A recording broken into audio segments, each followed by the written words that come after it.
দক্ষিণ চব্বিশ পরগনায় আবারও আইএসএফ এবং তৃণমূলের সংঘর্ষের এবার চিত্র উঠে আসলো। আজকে এই ঘটনায় জানা গেছে ভাঙড়ের বানিয়ারা এলাকায় নওসাদ সিদ্দিকীর মিছিলের উপরে হামলার অভিযোগ তৃণমূলের বিরুদ্ধে। এই মুহূর্তে উত্তপ্ত পরিস্থিতি।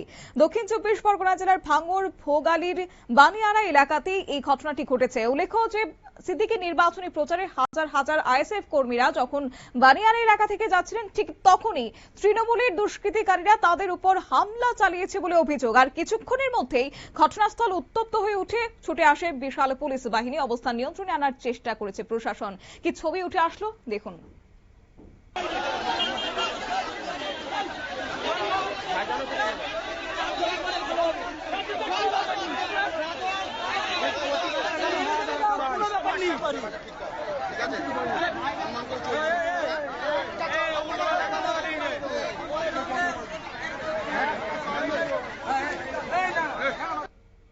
অর্থাৎ বোঝা যাচ্ছে যে নির্বাচনের আগে কিন্তু রীতিমতো উত্তপ্ত ভাঙড়। আমাদের সঙ্গে যুক্ত হয়ে গেছে প্রতিনিধি গোপাল শীল। গোপাল, গোটা বিষয়টা যদি তুলে ধরো। বলে রাখছি 2026 বিধানসভা নির্বাচন মাত্র হাত বাকি। তবে ভাঙড় বিগত দিনে যা ছিল বর্তমানে আগে উত্তপ হচ্ছে তা কিন্তু জানা যাচ্ছে। তুমি জানতে ভাঙড়ে বারবার দুজনে নেতা রয়েছে যারা সরকার বললাম থেকে যাই বিধায়ক এ নিয়ে চলছে, কিন্তু রাজনীতির মানুষ চাইছে সময় প্রয়োগ করুক, কিন্তু প্রচারে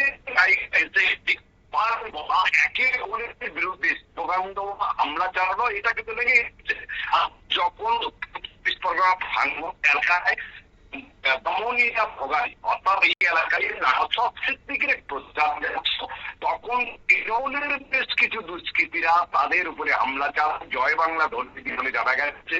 গাড়ি ভাঙচুর করে এমনকি পোস্টার ব্যানার ছিঁড়ে দেওয়া হয়। অন্যদিকে তৃণমূল পক্ষ থেকে জানিয়ে দেওয়া হয়েছে নওসাদ যান্ত্রিক গোলযোগের কারণে আমাদের যোগাযোগটা কিছুটা বিচ্ছিন্ন হচ্ছে। আমরা আবারও যোগাযোগ করার চেষ্টা করছি গোপাল শীলের সঙ্গে, প্রতিনিধি সে জানাবে গোটা বিষয়। তবে বলে রাখি যে অভিযোগ রয়েছে নির্বাচনে প্রচারে হাজার হাজার যখন কর্মী সমর্থকরা তারা জমায়েত হয়েছেন, তখনই তৃণমূলের দুষ্কৃতিকারীরা নাকি রীতিমতো পরিস্থিতি আরো বেশিয়ে তোলে। আমাদের সঙ্গে পুনরায় যুক্ত হয়ে গেছে গোপাল শীল। গোপাল, শোনা যাচ্ছে? গোপাল, যেমনটা বলছিলে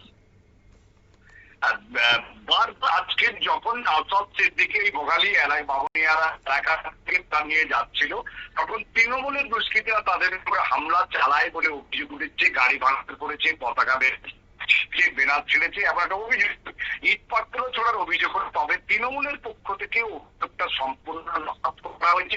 পরিষ্কার তৃণমূল জানিয়ে দিচ্ছে আইএসএফ এটা করছে, যেহেতু ভাঙড় থেকে তাদের পায়ের তলার মাটি আস্থা তারা নাটক করে দিতে চাইছে। যাই হোক না কেন, খবর পেয়ে গোপাল, তবে তৃণমূলের পক্ষ থেকে এই অভিযোগকে অস্বীকার। অন্যদিকে কি মনে হচ্ছে, এটা কি আইএসএফ কর্মীদের অভ্যন্তরীণ একটা গন্ডগোল? এটা অভিযোগ, অভ্যন্তরীণ অভিযোগ, বিবাদ রয়েছে। বিবাদের বেশ প্রকাশ করেছে বলে তৃণমূলের দাবি। মনে করা হচ্ছে তৃণমূলের মধ্যে যে সমস্ত মানুষের ওখানে তারা এই ঘটায়নি, এটা তৃণমূলের দাবি রয়েছে।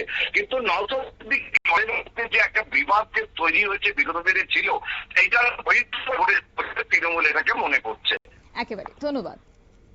অন্যদিকে শাসক দল তৃণমূলের দিকে যখন অভিযোগের আঙুল উঠে, তখন কিন্তু তৃণমূলের পক্ষ থেকে গোটা বিষয় তারা অস্বীকার করেছে। তাদের দাবি এই ঘটনার সঙ্গে তৃণমূলের কোনো যোগ নেই, আইএসএফ কর্মীদের নিজেদের মধ্যেই গন্ডগোল থেকে এই পরিস্থিতি তৈরি হয়েছে। তবে এই ঘটনাকে ঘিরে এলাকায় একটা চাপা উত্তেজনা বিরাজ করছে। পরিস্থিতির দিকে কড়া নজর রাখছে প্রশাসন। নিয়ে নিচ্ছি ছোট্ট একটি বিজ্ঞাপন বিরতির, সঙ্গে থাকুন।